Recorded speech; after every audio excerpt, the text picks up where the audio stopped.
push in the green. Means it's working. Okay.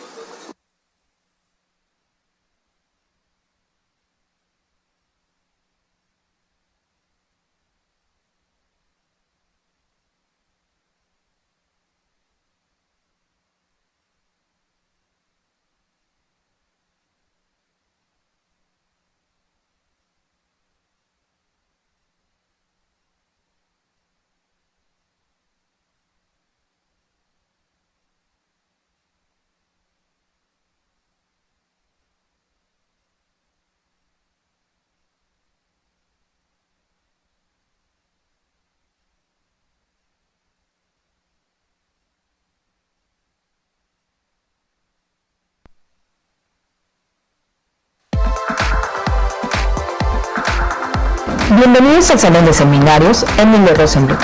Conoce los procedimientos de seguridad e instalaciones de nuestro auditorio. La salida de emergencia se encuentra ubicada en la parte frontal derecha, además de los accesos principales al salón. En caso de incendio, cuenta con 2 extintores ubicados en los costados. En una emergencia, conserva la calma y dirígete a la salida más cercana. Para tu seguridad, contamos con un sistema de cámaras de videovigilancia monitoreadas en tiempo real. El Salón de Seminarios cuenta con un sistema de grabación de videoconferencias para nuestros expositores y transmisión por streaming desde nuestro portal de internet. Nuestras butacas están equipadas con un moderno sistema de asientos plegables y base con riel deslizable. Por respeto a los asistentes, evita hacer ruido al levantarte y no introduzcas alimentos. Gracias por tu atención.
you have checked that this work fine. Okay. ¿Qué tal? Muy buenos días a todos. Muchas gracias por estar aquí.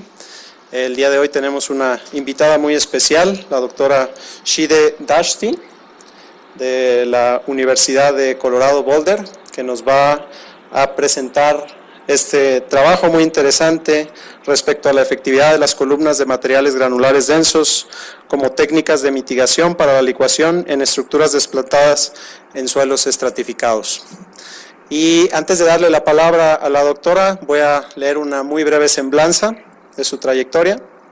La doctora Shideh Dashti es profesora asociada en Ingeniería Geotécnica y Geomecánica en la Universidad de Colorado Boulder. También dirige una investigación interdisciplinaria financiada por la universidad titulada RISE, Infraestructura Resiliente con Sostenibilidad y Equidad. Shideh obtuvo su grado de la Universidad de Cornell y sus posgrados de la Universidad de California, Berkeley. Trabajó brevemente con Arup y Bechtel en varios proyectos de ingeniería en Estados Unidos y en todo el mundo.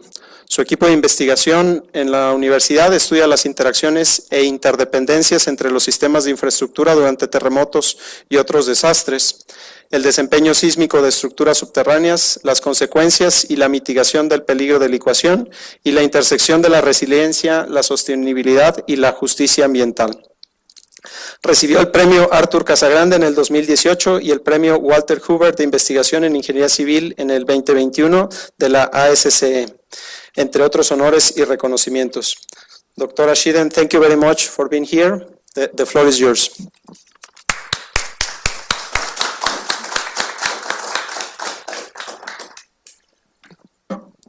Well, thank you so much, Miguel, for the introduction. Buenos dias. Good morning. Thank you all for being here. It's really a pleasure to be in beautiful Mexico City, in UNAM, and to have this opportunity to share with you my team's research related to liquefaction mitigation, particularly near buildings and in realistic soil deposits that are interlayered and complicated.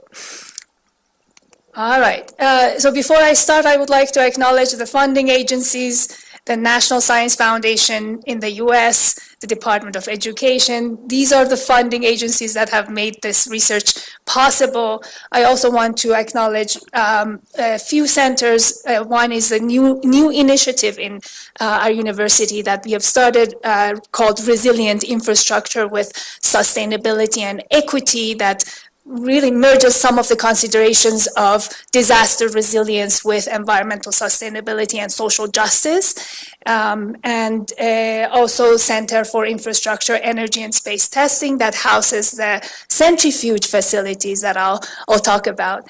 Also Summit supercomputing facility. A lot of the simulations that I will be showing rely on supercomputing and parallel processing.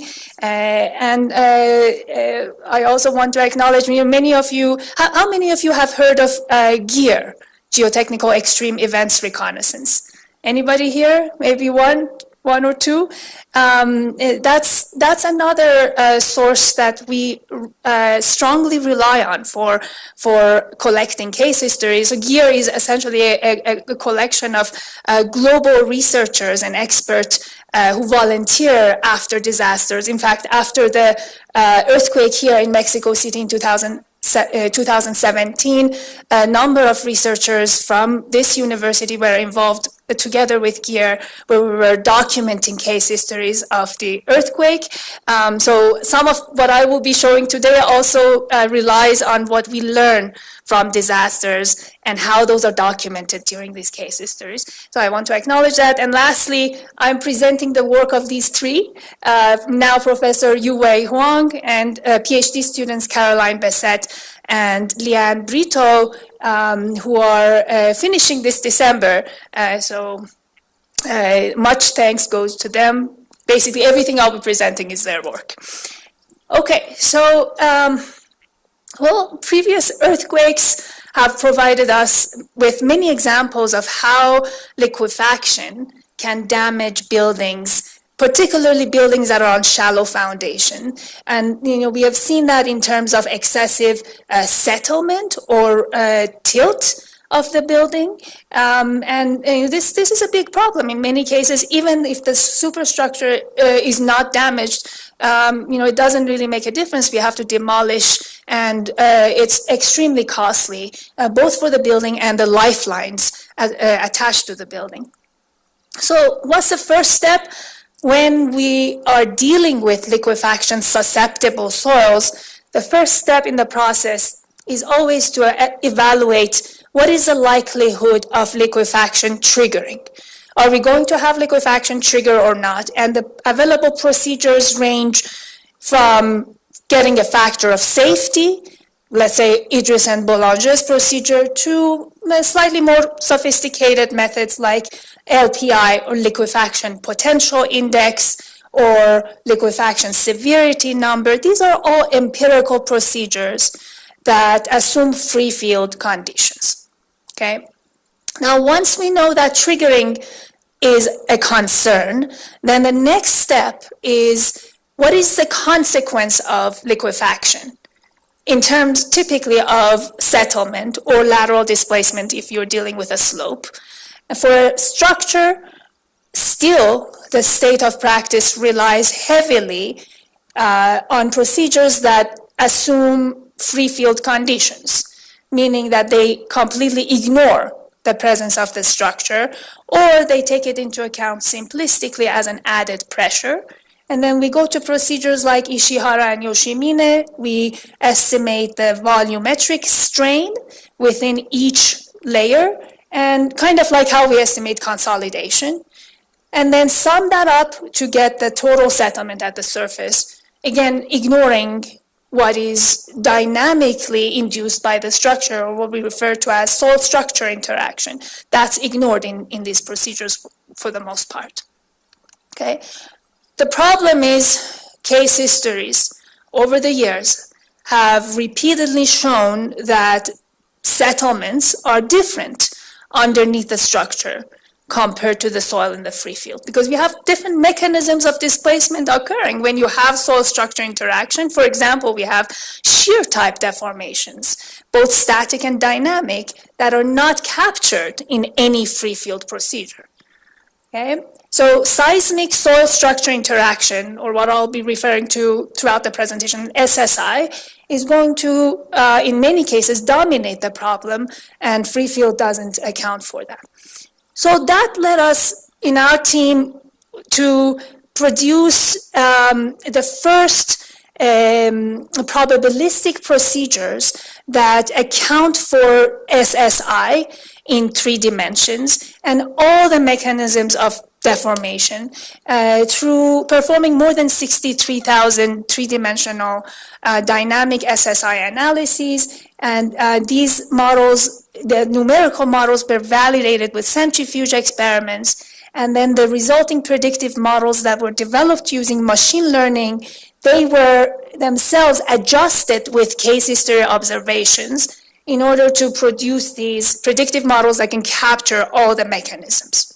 Okay, and we separately developed our own ground motion prediction equations, and these models can be used in all tectonic environments. So we don't have to be only in shallow subduction zones, shallow crustal earthquakes. It can be subduction, or it can be for intercontinental regions that are not as seismically active. But in addition to that settlement procedure, we recently extended these models to include triggering, liquefaction triggering, and one simple case of mitigation with densification as well.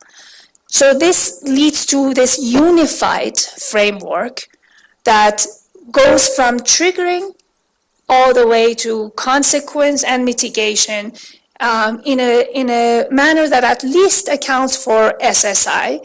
And also, we didn't rely only on intensity measures that were used previously, like peak ground acceleration.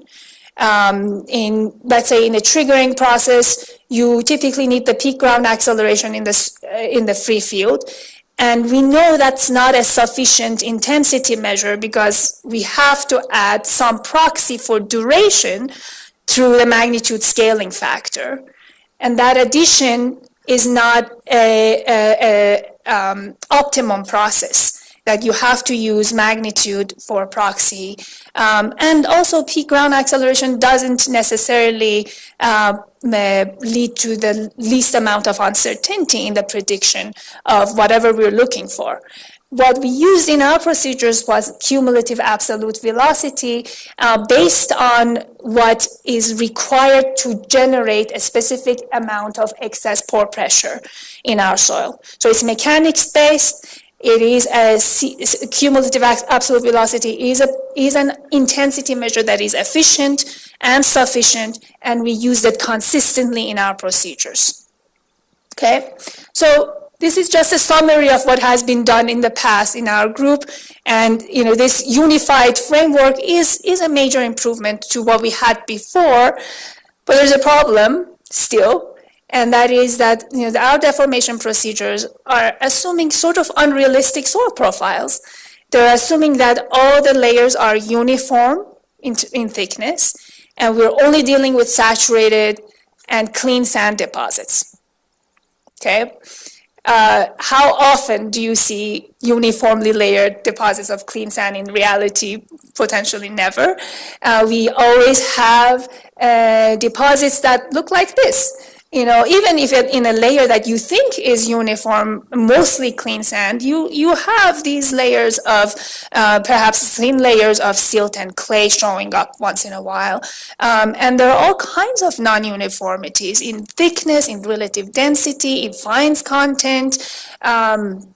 And that affects how excess pore pressures are redistributed, how deformation mechanisms are developed. So that's something that we really need to bring into our procedures. We know that interaction between layers in realistic profiles affects triggering. We know that. We've seen that in, for example, Christchurch in New Zealand. And we know that ignoring those interactions, as most of the procedures do, lead to a significant amount of error in our estimation of liquefaction triggering or surface manifestation of liquefaction. But we don't really know how that interaction between layers affects the displacements, the consequences, and how that affects the mitigation process or the efficacy of our mitigation process. So that's something that we really need to bring into our study. One other thing in our procedures, so I mentioned, we've developed these new state-of-the-art procedures. We're accounting for SSI. That's great, but SSI that we considered assumes that these buildings are in isolation. There's nothing else around it, right? And again, is that a realistic assumption? Probably not in urban settings where we do most of our projects. Buildings are usually placed very close to each other, right? And we know that from previous case histories, again, going back to why I acknowledged gear at the beginning, the case histories that we collect, we have seen over and over that the arrangement and the proximity of buildings that are next to each other affect the direction and magnitude of tilt, one of the primary design parameters for our foundation. And even though we have seen this over and over, the studies that have been performed on soil structure interaction, or what I'll keep referring to as triple SI, the interaction between buildings during earthquakes, that hasn't been well studied, especially on soils that are liquefiable. And as a result, the existing procedures typically, well, for the most part, ignore the structure. But even the ones that I showed from our team, they account for a structure or SSI, but they ignore triple SI or interaction between buildings. Okay? And as we'll see today, that assumption is definitely not conservative. So we could be way wrong if we ignore the seismic coupling between buildings in urban areas. Okay, and the last thing I'll mention about complexity is that, I'm telling you all these negative things about what we don't account for. This is the last one that I'll talk about, and that is climate change.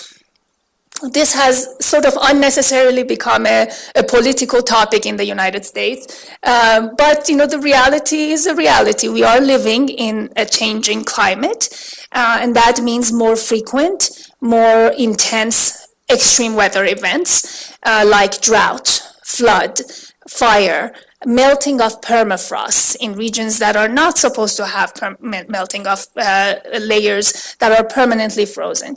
So that affects the changes in the temperature, flow of water, the stress history in our soil, and the dynamic properties of our soil layers. We know that these interactions between soil and atmosphere can be influential, but we don't exactly know how much.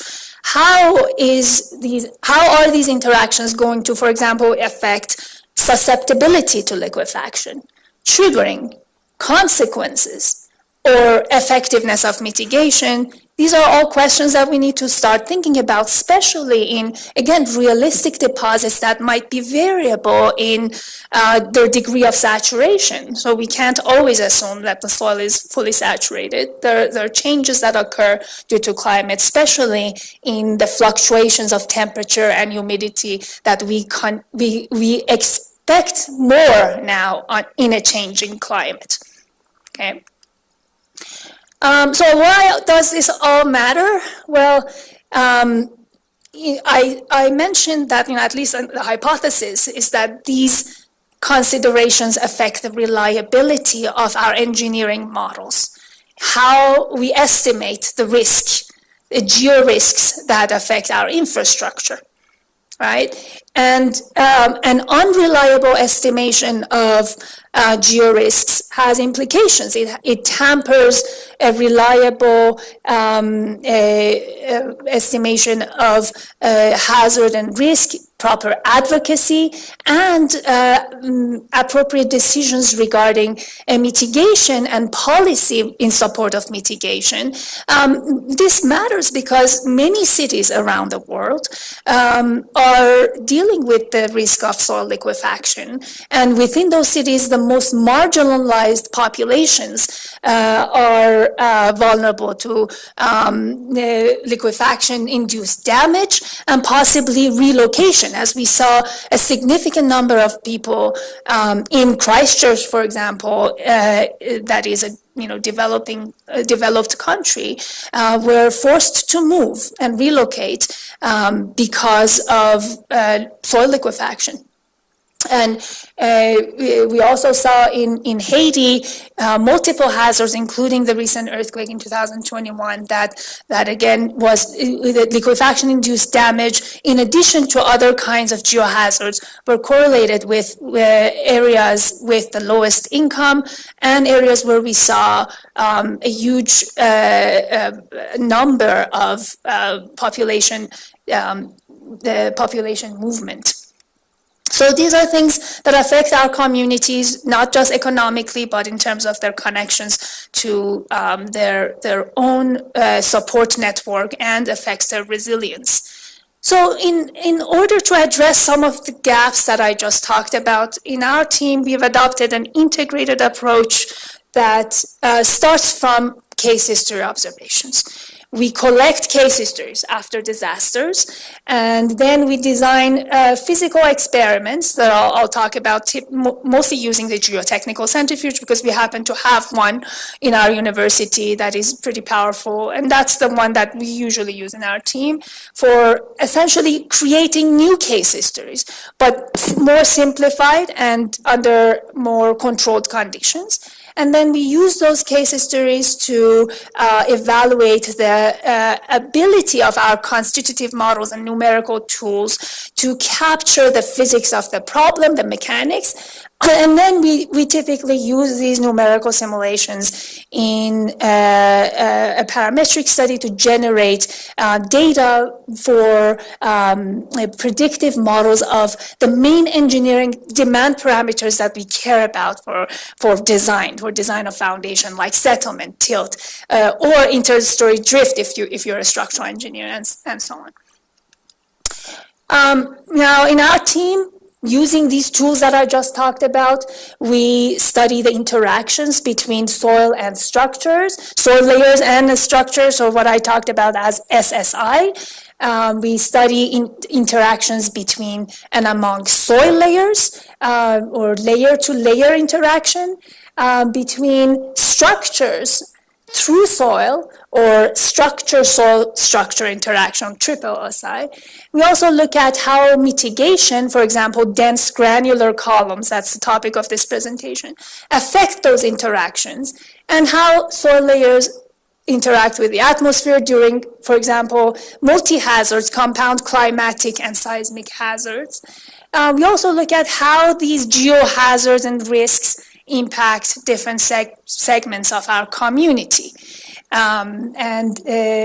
Today I'll only look at layer-to-layer interaction in more realistic stratified soils, so that we can see how important they are, and how that stratigraphy in our soil might impact the performance of the structure and the foundation, and how it might impact the effectiveness of mitigation techniques. Okay, so I've talked so much and I just got to the outline. Here is what I will get into in more detail.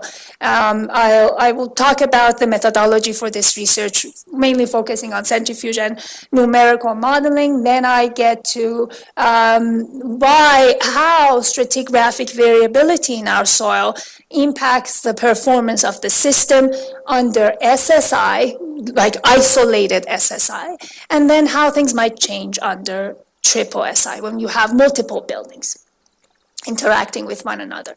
So here's a picture of the larger centrifuge of the three in our facility at University of Colorado Boulder. It has about 5.5 meter radius, 400 G-ton centrifuge. One of the most powerful centrifuge facilities academically in the U.S. that we have the privilege of having access to.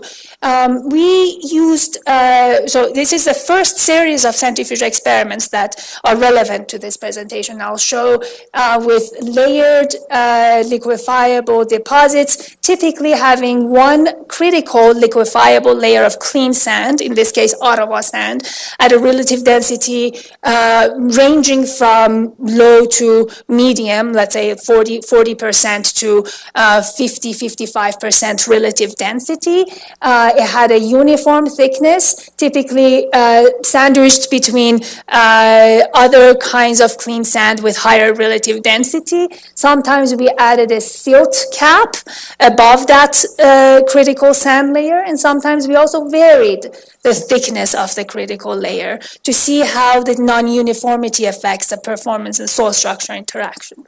And in some of the tests, we had an isolated geotechnical structure, like an embankment or a structure. They were placed far away from each other, so we could look at their isolated SSI. Then in the second series of tests, we brought in two structures next to each other. So here the goal is to study triple SI.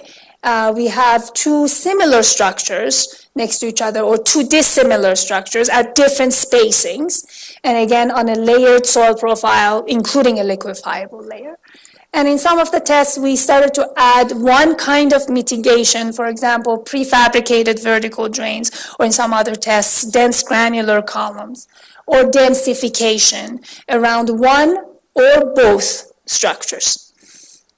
And these are the structures that were modeled in the centrifuge. So the A represents a 3-story building on a mat foundation, and building B represents a 9-story building, both of them moment-resisting frame structures. 9-story is on a 1-story basement. And they were designed with these fuses at the ends of the beams and columns so that we could have realistic inelastic deformations. If we increase the demand, for example, that becomes important when we mitigate liquefaction. We want to see how that might impact the response of the superstructure. All right, so here is a time-lapse video showing how these models were constructed in the centrifuge. We have this automated pluviator. And in the middle, we stop, we level the specimen, place instruments, place the structures, make sure they're level. There's a lot of sensors everywhere. And then we move on to moving this container to the centrifuge, saturating it with viscous fluid to satisfy the scaling laws. And then we shake the whole thing to under gravity to see how things respond. So everything is scaled in the centrifuge, but what I'm showing here is in prototype scale. So here is the ground motion. We use a sequence of ground motions during these experiments, but this is the first one and the most important one, because this is before things started to change. We got a lot of damage or movements in the system, so that's the motion that we have more reliable data for.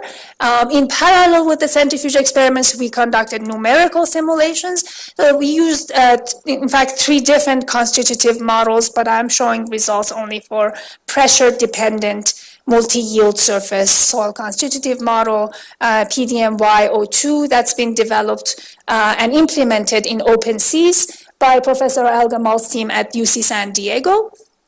The model has many parameters that we calibrated using our own monotonic and cyclic triaxial tests, as well as empirical data for number of cycles to liquefaction, and one centrifuge experiment that was a simpler centrifuge test with free field conditions, layered soil profile, the same soils, the same ground motion, but it provided a boundary value problem for calibrating our soil constitutive models and parameters.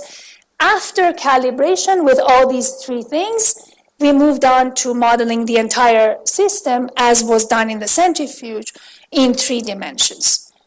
And here is just a schematic showing what the mesh looked like, taking advantage of symmetry because the motion in the centrifuge was in one direction. And here is that embankment, so it gives you a sense for what the numerical models looked like, the boundary conditions and such. So these are all in OpenSeas. Okay, just quickly showing you, how things looked when we compared the results, summarizing numerical versus experimental results in terms of the permanent settlement of the foundation and permanent tilt of the foundation. And here I'm showing the results for isolated buildings first. So we see both mitigated and unmitigated for isolated buildings. And then when we added a neighbor, when we have triple SI, we have still decent comparisons in terms of settlement. There's more scatter for tilt, but overall we were able to capture the patterns. Here are more details in terms of time histories of settlement or tilt of the foundation, response spectra, excess pore pressures in different areas, different experiments, just to give you a sense that overall we were able to capture the results. There were some discrepancies, but no model is perfect. Even the experiments are not perfect. There are a lot of issues with scaling laws or boundary effects, but given all those uncertainties, both experimentally and numerically, we think that these models were able to capture the mechanics of the problem for the most part. There's some things that we know we don't capture, like sedimentation-induced volumetric strains are not great in terms of what we can do numerically. Formation of ejecta, we know, especially when we expect them in interlayer deposits, those are not mechanisms that are well captured numerically, but other things that were dominant for these experiments, they were captured well. Okay, so let's now use these results, the numerical tool that I just showed, calibrated and validated with centrifuge experiments, and run them with a lot of parameters so that we can see how, for this particular question of stratigraphic variability, how stratigraphic variability might affect the performance of the soil structure system and effectiveness of mitigation under isolated SSI first.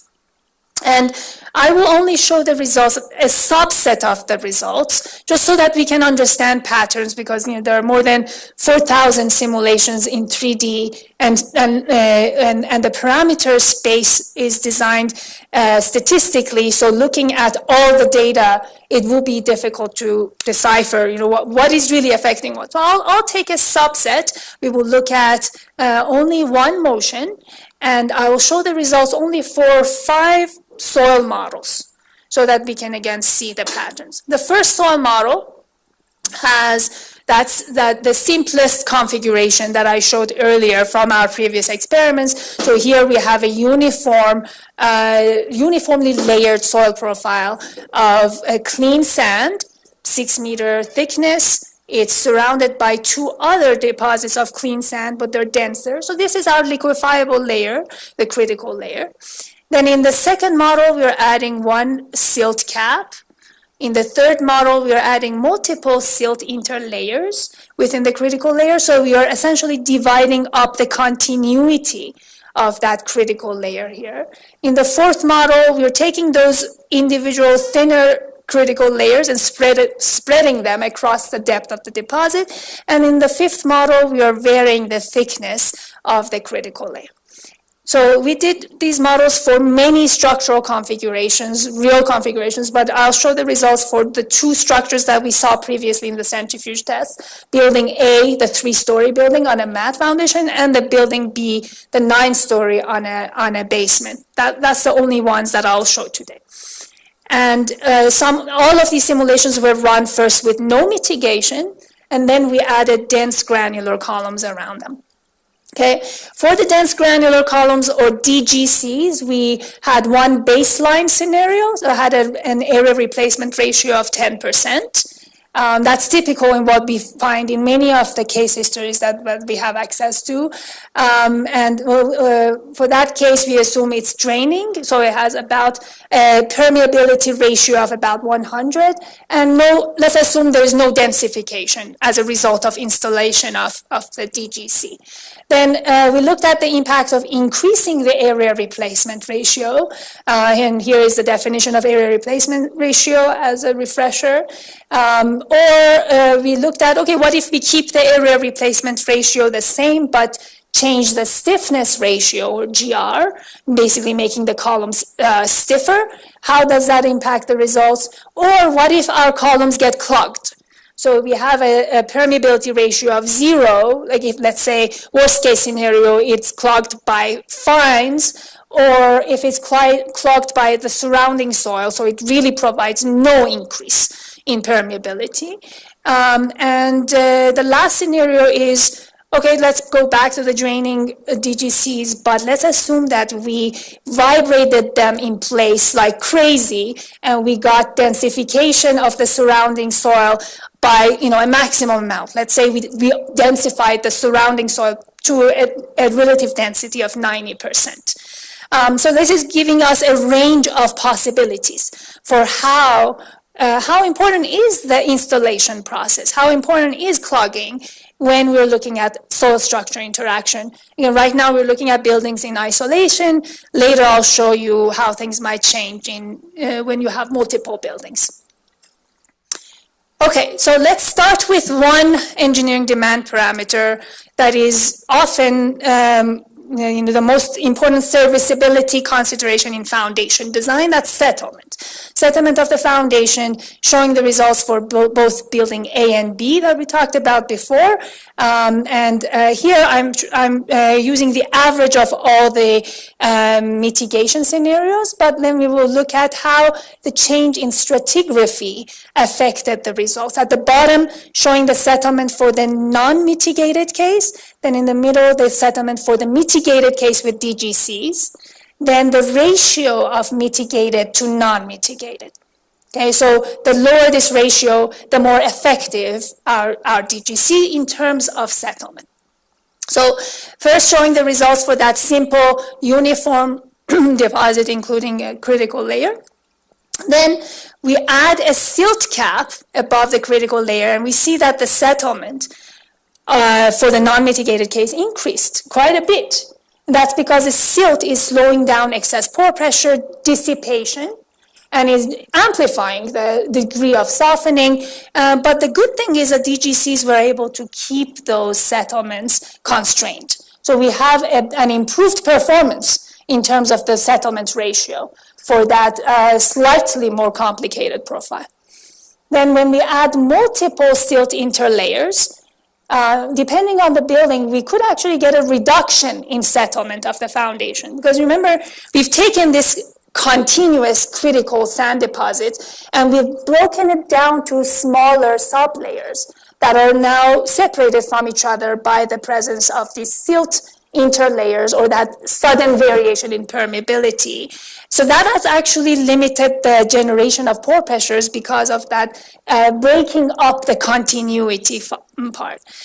So that helped with the settlement, but it made the job of the DGCs slightly harder. So we don't see as good of a performance for DGCs in this case, where we have more interlayering. Now, in the fourth example, interestingly, we see a really poor performance of the DGCs. We actually have an amplification of settlement by using mitigation. But if you look closely, this is a deposit where we have a deep liquefiable layer, okay, a thin layer at great depth. And if you look at the settlement of the non-mitigated case, it's actually really, really small. It's below the design threshold. And yes, the DGC increased it a little bit, but it's still within the design threshold. So this ratio is alarming, but it's really not a big deal that it increased things. Let's see what happened in terms of the time histories of shear and excess pore pressures.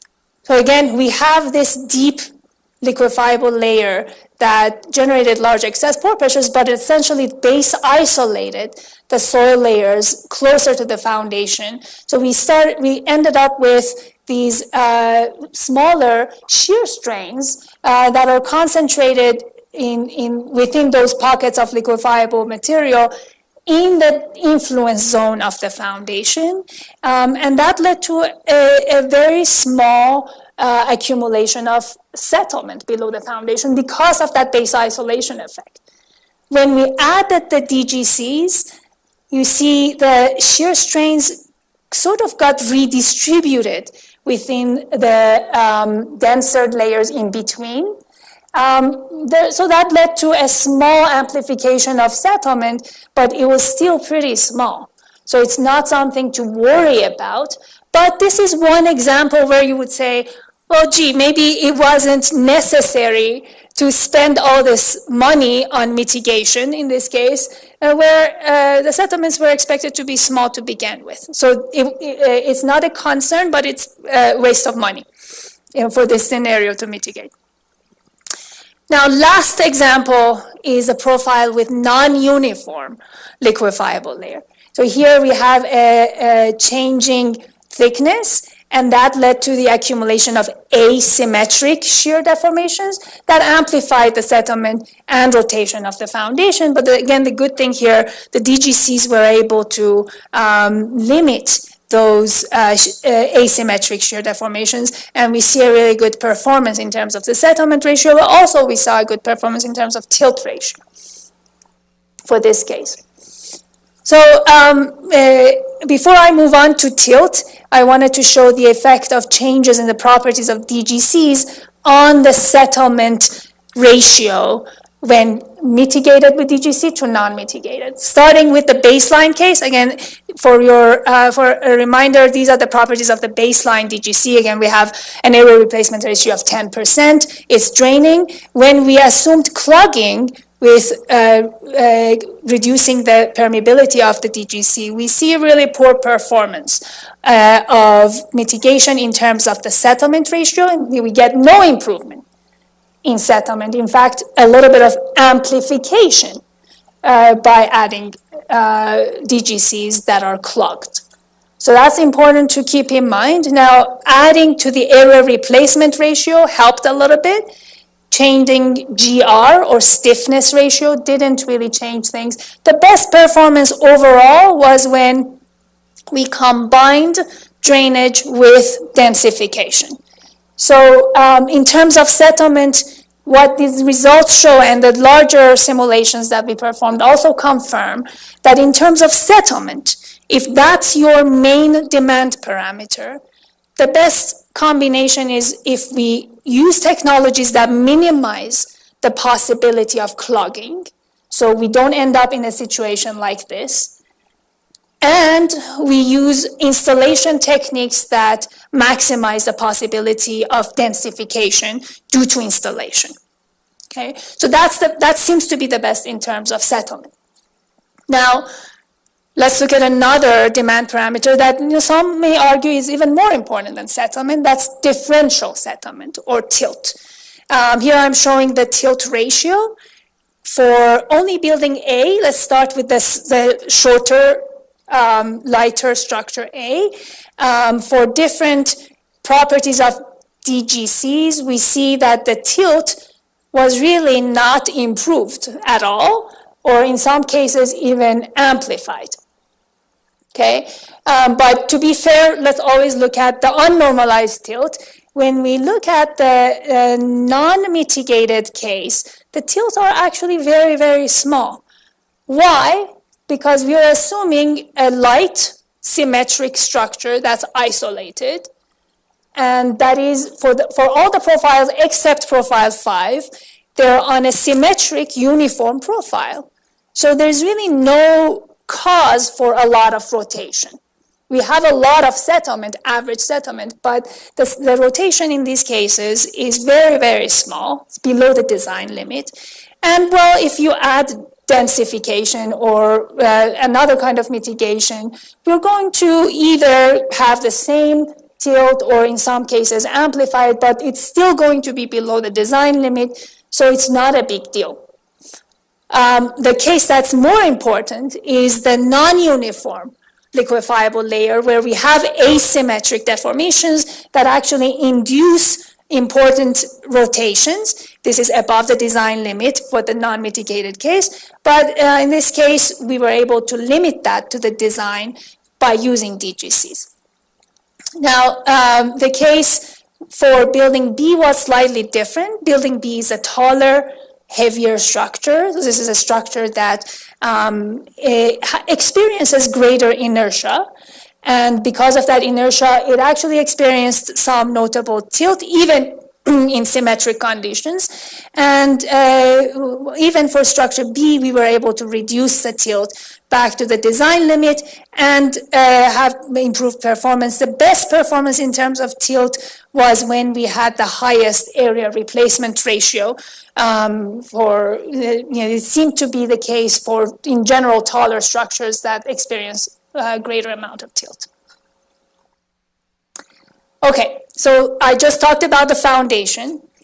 We also need to look at the superstructure. How are we changing the demand within the superstructure? And there are different ways we could look at that. We could look at the interstory drift ratio. We could look at roof accelerations. Roof accelerations tend to be correlated with some of the damage that we see in the superstructure. So I'm going to show that ratio for DGC mitigated to non-mitigated, but now in terms of the peak roof spectral acceleration, and see how these changes in the mitigation properties affect that value. So if I ask you, how do you expect things to change when we add mitigation? How many of you would vote that we are going to amplify the accelerations when we add mitigation? By show of hands. Maybe one. How many of you say that we reduce the accelerations? One, two, okay. So I guess equal. The others are undecided. Well, what we see generally that when you mitigate liquefaction, we are stiffening the soil, right? We're stiffening. You are also, by drainage, you're dissipating excess pore pressures faster. So, what's happening in the soil is that through that additional stiffening and reducing the time of softening, we amplify accelerations that are transferred to the foundation and to the superstructure. So if I add the other mitigation scenarios, you see in all the cases, we have spectral ratios that are greater than 1. So we have roof accelerations that have amplified quite a bit by like even up to a factor of 2, especially in the case where we combined the DGCs with densification in the soil around. Okay, and this was especially important for a structure like A. You see A was amplified much more than B. And the reason for that is, just resonance. Building A appeared to have a natural period that was very close to the mean period of that particular motion. And by adding densification, we kind of fueled the fire in a way. Especially densification really amplified the roof accelerations near that period where there was already resonance happening. Okay, so I'm showing this just to say that we need to be careful. There are things that we can achieve with ground improvement and mitigation, and that's great in terms of the foundation, but the structural engineer needs to be aware of the changed demand. Otherwise, we can, in fact, change the hazard to something that's more devastating, and that's the impact on structure and potential collapse that's worse than the damage in the foundation. So we need to be careful. As long as that increased demand is considered in our applications and ground improvements, we should be okay.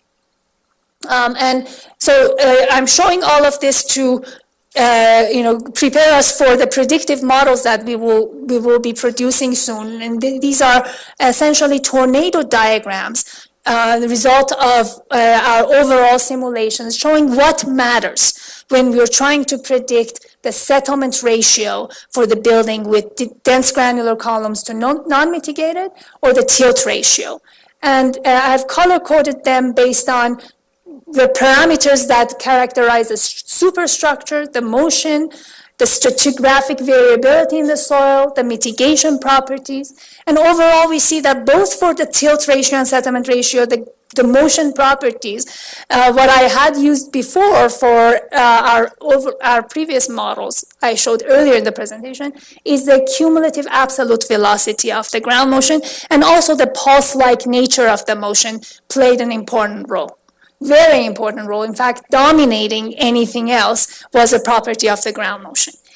Now, when you look at the settlement, also the stratigraphic variability shows up as an important parameter, as well as the properties of the mitigation. In particular, the drainage capacity of the mitigation was really influential. For the tilt, well, again, this is for isolated buildings. We're really not predicting very significant tilt here. So the properties of the mitigation did not play as important of a role, but the stratigraphic variability really controlled how much tilt we got in addition to the motion properties. Okay, so I talked about all these in a pretty unlikely scenario that our structure is isolated. Let's see how seismic coupling between neighbors might affect our results under triple SI, or soil structure interaction. Okay, so with my former PhD student, now Professor Huang, we performed a bunch of simulations, and so many of them were based on centrifuge experiments and validated with centrifuge tests, and I'll show some of those results too. But overall, what we showed that triple SI, or the coupling between structures, can significantly impact the distribution of static stresses. So you have these overlapping normal and shear stresses under the foundations of these buildings that I'm showing here, that can change the direction and magnitude of rotation between buildings. How much it is affected by what properties of buildings we have, how much spacing, and how the buildings are arranged in a cluster. So that's intuitive. We expect that to be important. We see that there is a pattern. For example, if you have two similar structures that are close to each other, the balance of shear stresses, both out of plane and in plane shear stresses, is such that they will lead to an inward rotation between the buildings if they're closely spaced. So this is assuming less than 1/3 of the foundation is the spacing between them. So you have these shear stresses out of plane that dominate the orientation and the importance of shear stresses and shear strains during dynamic loading, and that leads to an inward rotation. But when you increase the spacing, the balance of these shear stresses change, and you start to get the in-plane shear stresses dominating, and that leads to an outward rotation. So this is something that we had seen before with like really no interlayering. This is a uniformly layered profile of liquefiable soils. And another thing I wanted to show before moving to stratigraphic variability is that if we compare the settlement, so this is settlement, and on this side I'm showing tilt. With the dashed line, I'm showing the settlement for isolated SSI. So just one building, let's say in this case, building A, when isolated. And this is building A tilt when isolated. And then with the green triangles, I'm showing the same building A when another building A is next to it at different spacings, normalized by the width. And the same over here. And then with the circles, red circles, I'm showing the settlement of A when another taller building like B is next to it at different spacings. So in terms of settlement, we see that there is a reduction compared to the case of isolated SSI. So triple SI is helping a little bit reduce the settlement because of that increase in essentially normal stress, that is the overlapping circles for normal stress below the foundation.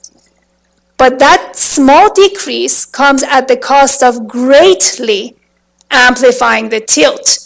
Look at this axis is in log scale. So we are amplifying the tilt by a factor of 20 or 30 by adding a structure next door. Why?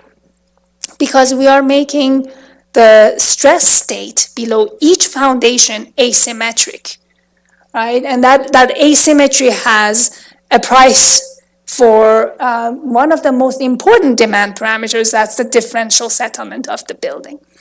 Okay, and this increase remains significant for spacings as large as 2.5 times foundation width. So in many of our interpretations of case histories, in our design of experiments, we often actually assume 2.5 to 3 times foundation width is far enough to avoid interaction. But that's not what we see in terms of tilt. In terms of settlement, yeah, there's not much of an effect at that distance, but the influence of buildings on each other remains significant up to significant separation distances. Another important thing we saw when it comes to mitigation for neighboring structures is this. Here I'm showing the acceleration demand in time and frequency for 2 structures like A next to each other with no mitigation. And these are the results these are accelerations on the foundation. Foundation accelerations, when I add mitigation, so these are drains around one of the 2 neighbors.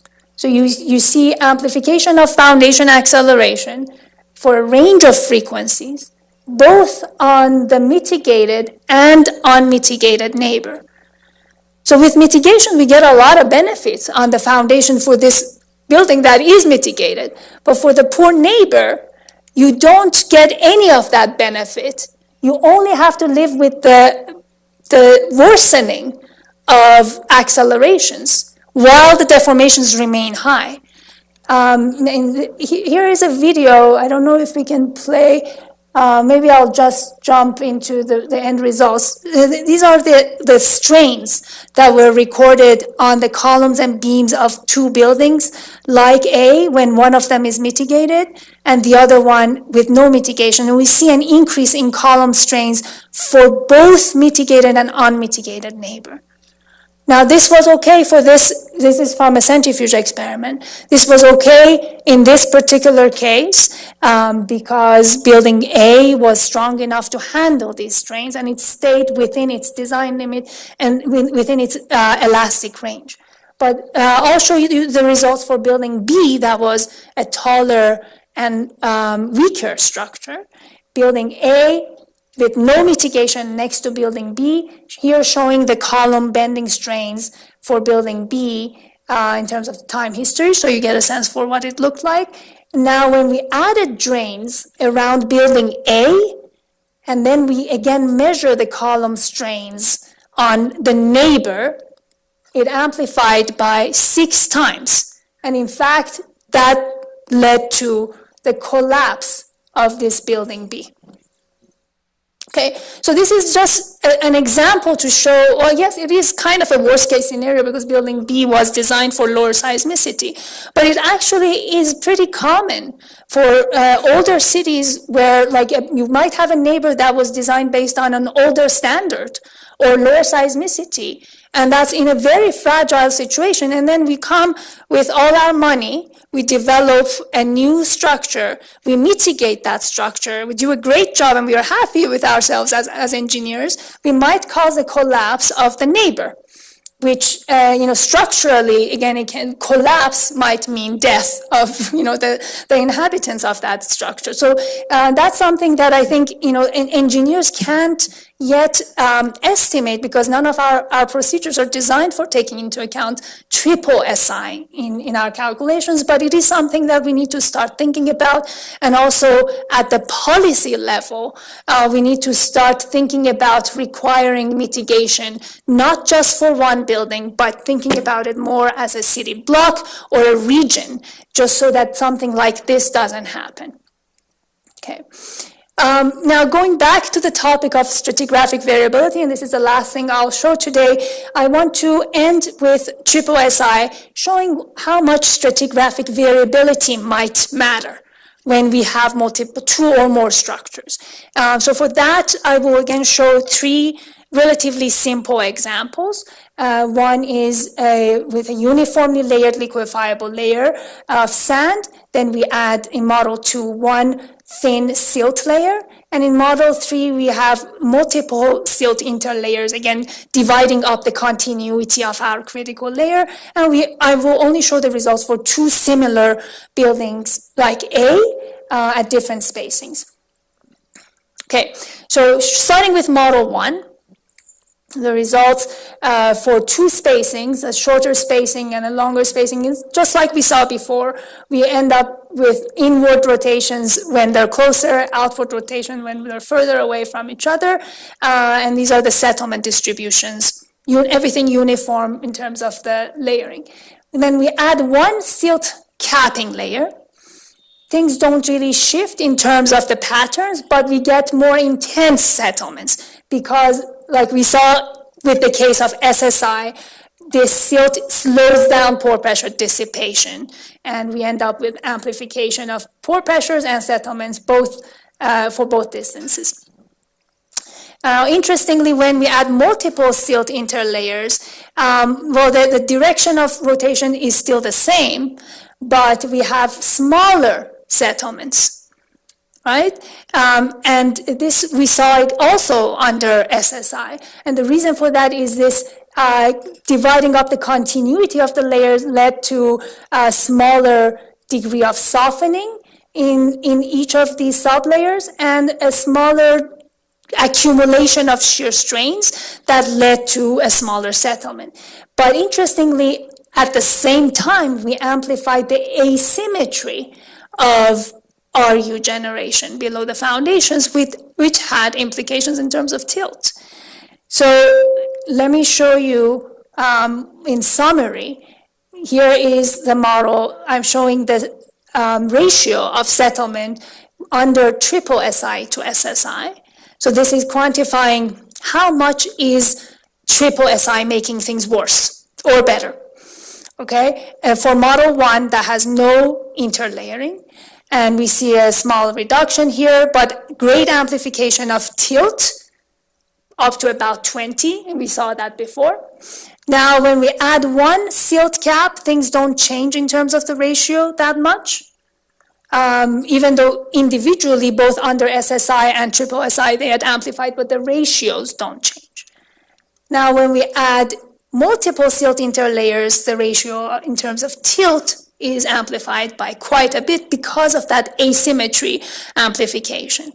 So what this is showing is essentially that adding interlayering to our profile is making the negative impact of triple SI on tilt worse, even amplifying it for smaller spacings by up to a factor of 2 compared to a more uniform profile.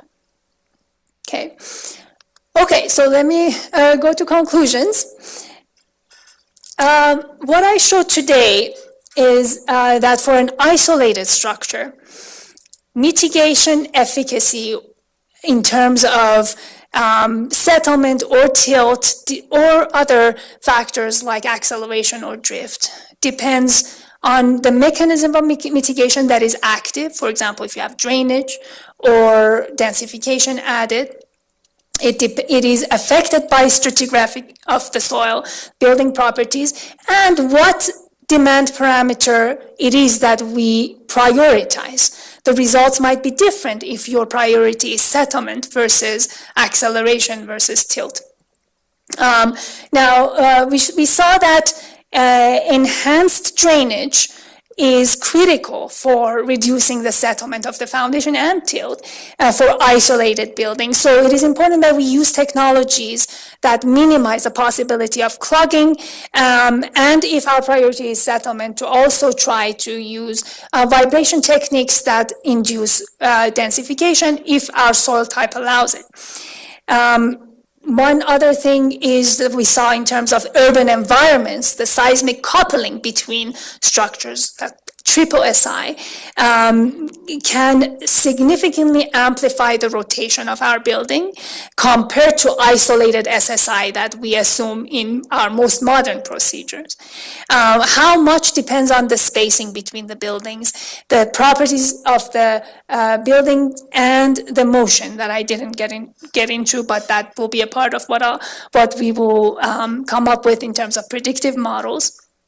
The inhomogeneity of permeability, or that stratigraphic variability within the critical layer, can further amplify the negative impacts of triple SI on foundation tilt.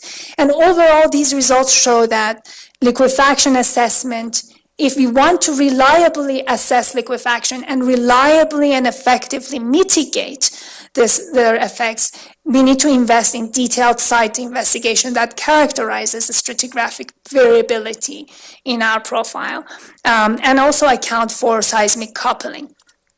So I want to acknowledge that all the results that I showed are a part of a larger parametric study. This is a part of about 4,000 three-dimensional simulations of SSI and another set for triple SI that sample a large space with parameters from building, foundation, ground motion, and stratigraphy using quasi-Monte Carlo sampling.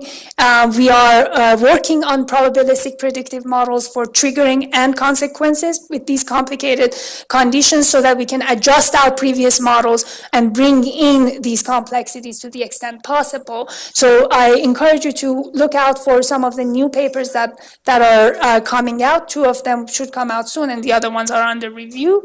And these are more related publications that you may be interested in, but you can also contact me if you have questions about any of these, you need the models. Some of our spreadsheets for calculating settlement and tilt are also included on my website, but please feel free to email me and I'll provide you with more if you're working in this area.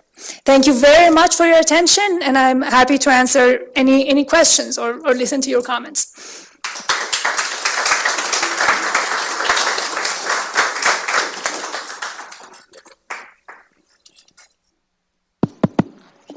Thank you very much for this excellent presentation and congratulations for this very nice job. ¿Alguna pregunta de los asistentes?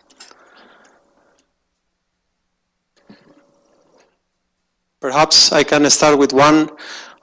Maybe you can tell us a little bit about the infrastructure for running this analysis. It's very impressive always to hear 4,000 3D dynamic analysis. So how did you run this? Yeah, so we in our college we have one NSF-funded cluster of supercomputing facility that our students have access to, and that has really helped speed up some of these simulations. We always have to use parallel processing and supercomputing. We've tried to also take advantage of the design-safe resources that is available globally, but in many cases there was a line for that we didn't end up using. So we ended up using our own resources for parallel computing. But I think globally that design safe is another option too. I don't know, have you experienced with that? Okay. No, but definitely we will check on it. ¿Alguna pregunta?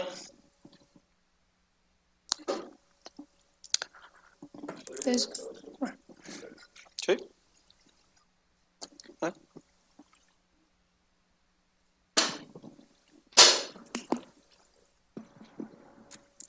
Primero que nada quiero agradecerle su presentación, fue excelente. Y yo tengo una pregunta acerca de las, bueno, por una parte,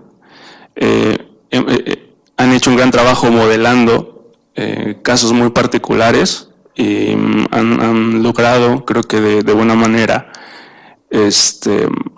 traducir fenómenos físicos a un análisis numérico, pero ¿qué tan real podemos esperar que sea el resultado si no consideramos la bidireccionalidad del movimiento? Porque por un lado estamos haciendo modelos muy realistas, pero en la realidad el sismo no es unidireccional, ¿no? Well, was a question about how realistic it is for assuming one direction in our simulation? Yes, at the beginning, a lot of congratulations because of the work of and the presentation. And then, yes, he's saying that you did an amazing job in trying to take into account different factors. But how important is taking into account the bidirectionality or the three-dimensionality of the input motion in the results that you are showing? Thank you. I think this is a really important direction, another complexity that we should take it into, and I know your guys' group is looking into that. In all of our experiments and simulations, we use the maximum rotated motion, that maximum rotation in one direction. And is it realistic? Absolutely not.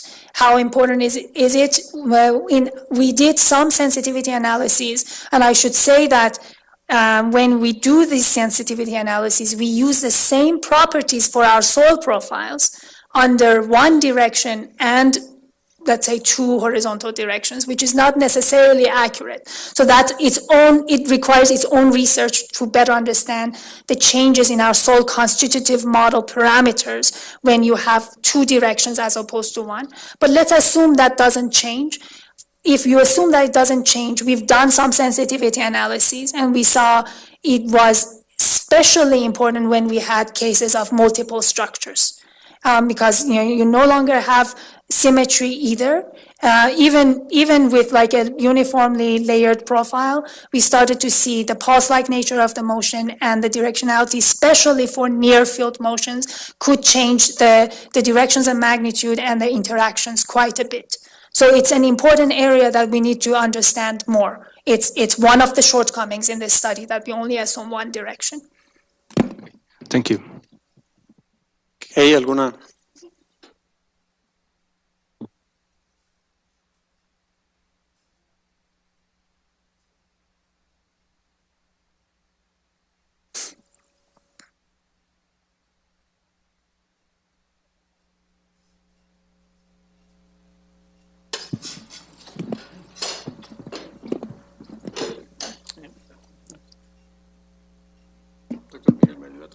Sí, sí. Thank you for your amazing presentation. En el modelo de la centrífuga se ve como un poco delgado el espacio donde ponen los edificios o las construcciones durante el análisis. ¿Cómo tuvieron en cuenta en ese modelo físico la condición de frontera y pues obviamente las mediciones durante el ensayo? ¿Desligado a qué te refieres? No entendí la primera parte. Ok. Se ve el modelo en las imágenes que presenta muy delgado, muy pequeño. ¿Cómo tienen en cuenta las condiciones de frontera en el momento de hacer el análisis en ese modelo físico? Okay, so in the box in the centrifuge models, he's mentioning about the limited width of the model, and he's asking about the effect of boundary conditions on the results.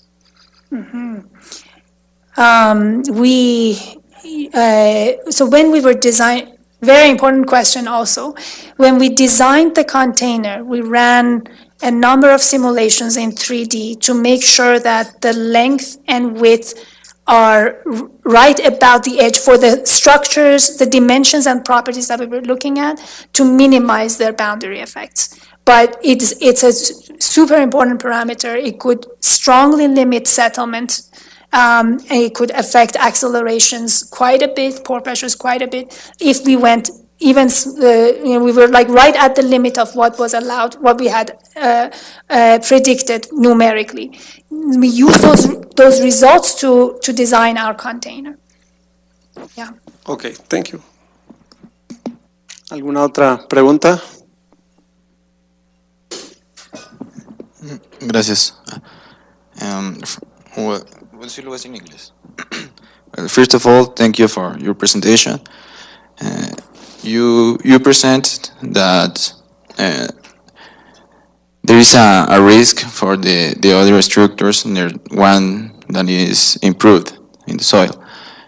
Do you think there is some technique or some way to reduce the hazard when because the other structures are already built? Do you think there is a way for minimize the hazard when you have to improve the soil of one structure?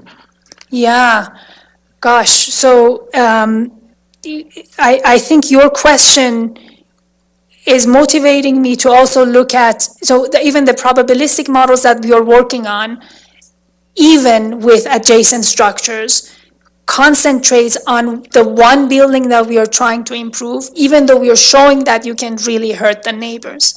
So I'm now motivated to also look at probabilistic models for at least the changes in demand for the neighbors to consider. So to answer your question, at least I can say qualitatively, with nothing, a procedure to give anybody, is that we need to account for the increased acceleration, so that requires additional reinforcement in the superstructure.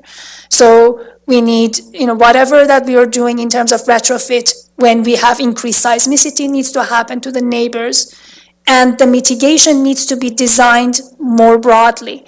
I think, for example, if one is being mitigated with drains or densification, these are methods that are not easily applicable to existing structures. So one might have to have inclined drains or a form of a sheet pile wall installed around, or another mitigation technique that would increase the stiffness of the soil through jet grouting or something like that, that would be applicable to the existing structure, the existing neighboring structure, but we account for this amplification of acceleration for sure for the retrofit of the superstructure.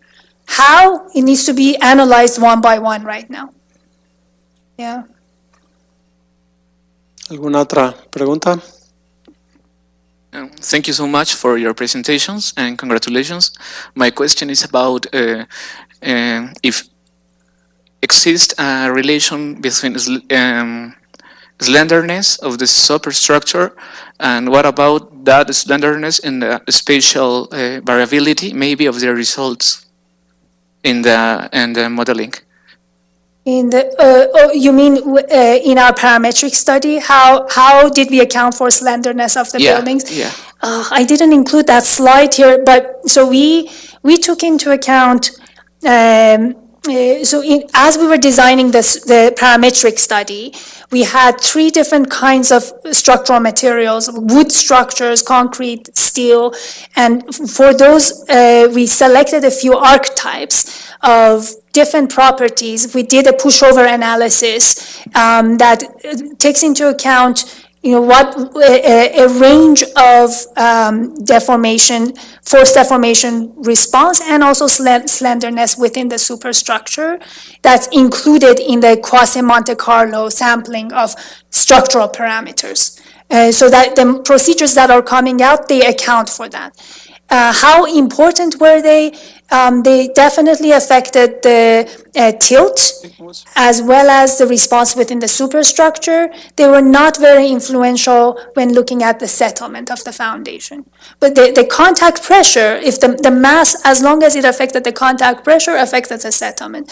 But the details of the structure did not affect the settlement as much. For at least like that, this is the trend that I'm seeing from the simulations. Very well, thank you so much. Otra. ¿Hubo alguna consideración para utilizar el método de pluviación en el momento de conformar los diferentes estratos en el modelo de la centrífuga? So why the pluviation method for reconstitution of the soil? What the pluviation method was? No. Oh. The reason behind using a pluviation. So we could use different techniques like wet pluviation or others.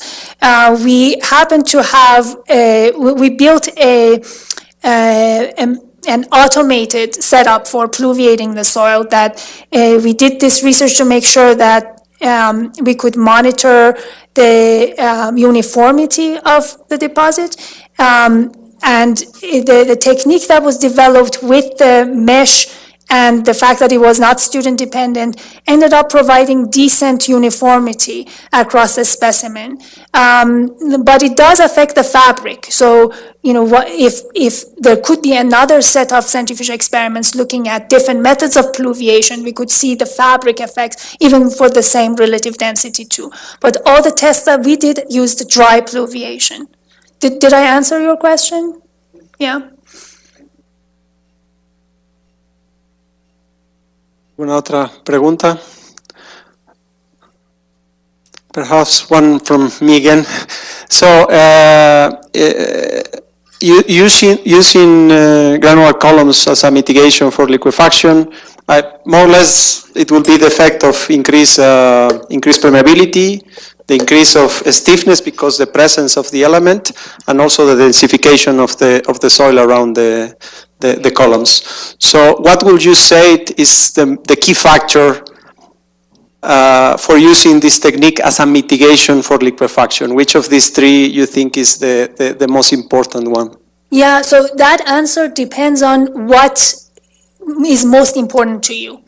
If your priority is reducing settlement, then we showed that avoiding clogging and densification around the columns is most important for settlement. In terms of tilt, depending on the structure, for the taller structures that actually experience larger tilt, area replacement ratio was more important. All of them were amplify, especially densification, amplify acceleration, so we need to be careful with that. But in the case of densification, did you also take into account a decrease in permeability because of this densification? So densification was added to the baseline DGCs. So we had draining columns that had area replacement ratio of 10%. That was our baseline. Then for the densification, we added densification around them. Then for another case, we took the baseline and only increased the area replacement ratio without changing anything else. No, but I mean the permeability of the surrounding soil. If you are considering a denser material, that means that permeability is high enough. Yeah, no, absolutely. So you may not be able to achieve that high of a density if you're dealing with silty sand. Yeah, no, absolutely. Unless they add like wick drains or something that would increase the rate of drainage during the installation process. Yeah, so it's soil dependent, and the practicality of it is still a question. And in the case of the interlayer, the less permeable interlayer case, you show a significant reduction of sediment and an increase in tilt. What happened with pore pressure? Because intuitively one would say, well, we are reducing drainage path, so we should have higher pore water pressures and higher sediments, but this is not what is happening. I don't know if you can tell us a bit more about what is happening in terms of pore pressure or why these sediments are reducing significantly. Yeah, so what we saw was, on average, excess pore pressures were reduced because you're dealing with thinner separated layers, but right below the silt interface, you have these localized amplification of excess pore pressures and shear strain. So you get this strain localization effect like multiple times in your profile. At the end, the results are a de-amplification of average settlement, but an amplification of asymmetry and tilt in the foundation. Okay. Does that answer? Although, like, I'm giving you one relatively simple answer from one scenario. So a lot of these things are like, need to be statistically observed, and I don't know if that's the case for like all the structures, all the soil profiles that we looked at. Okay. ¿Alguna otra pregunta? First of all, I would like to congratulate you for your great presentation. Seems to me like you stress too much about the geotechnical aspect of the subsoil, but I don't know if you took into account when you were talking about the spacing of the buildings. I don't know if you took into account the stiffness of the buildings. Because we know that the interactions with the soil structures that has to do a lot. The stiffness of buildings and the yielding and all that stuff. Mm-hmm. I don't know if you took into consideration in your parametric analysis that aspect. Yeah. So are you specifically talking about the case with multiple structures? Right. Well, in all the cases, we took into account building stiffness, natural period, forced deformation response as well.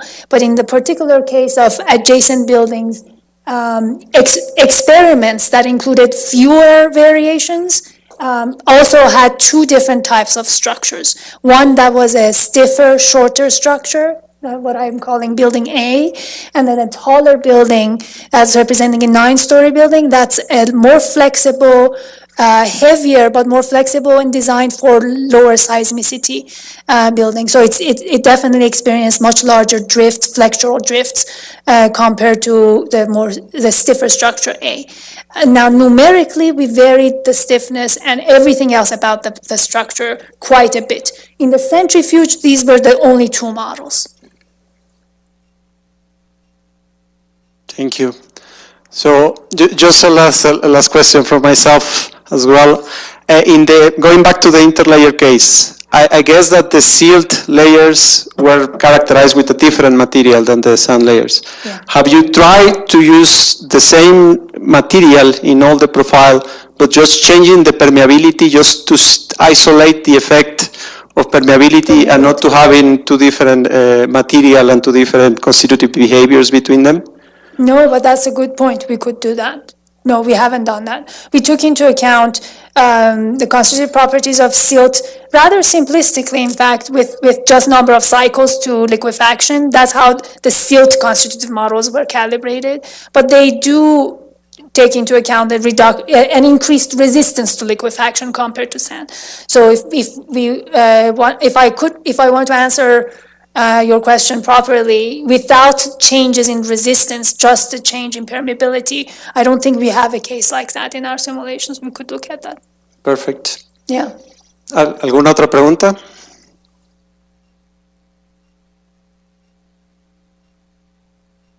Okay, well, perhaps one, really the last one.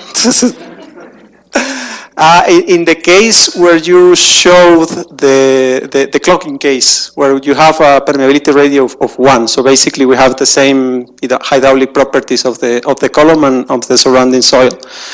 We still see an increase in a decrease in the performance in this case, even though In terms of settlement. In terms of settlement. So this is because, and you mentioned this because the stiffness of the whole soil is increasing, and this is causing a higher acceleration.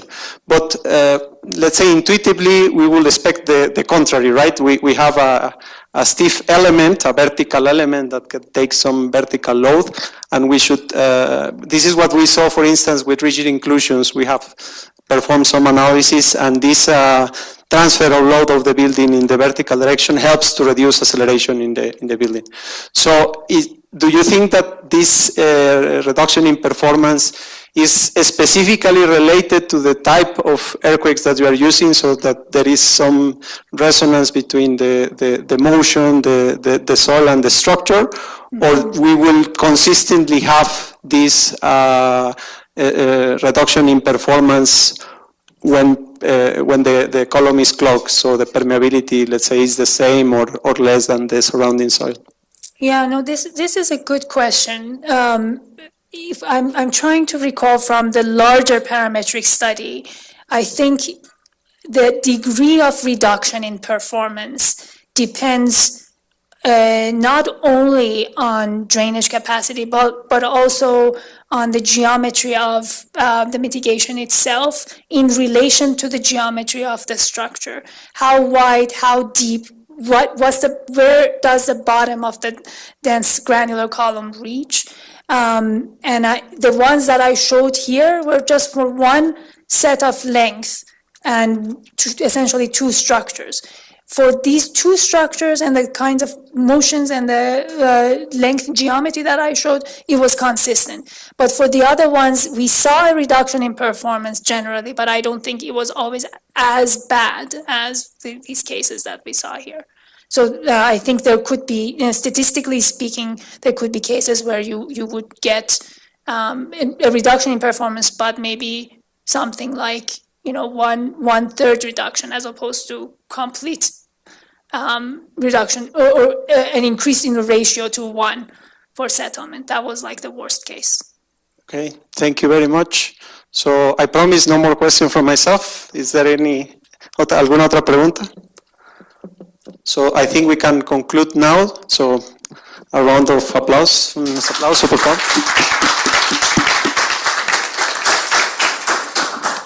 So before stepping down, I would like to give you a nice. So thank you very much Thank you very much. So maybe a picture there.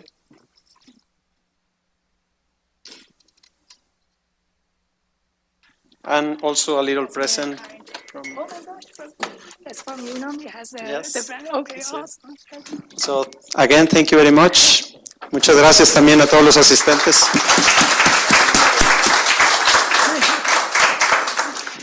Hay por ahí un QR para una pequeña encuesta de respecto a este tipo de seminarios. Si pueden ahí escanearlo y contestar unas breves preguntas, se lo agradeceremos muchísimo.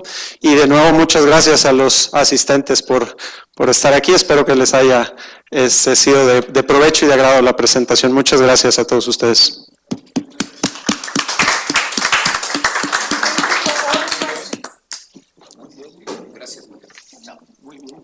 Gracias, hasta luego. Hasta luego.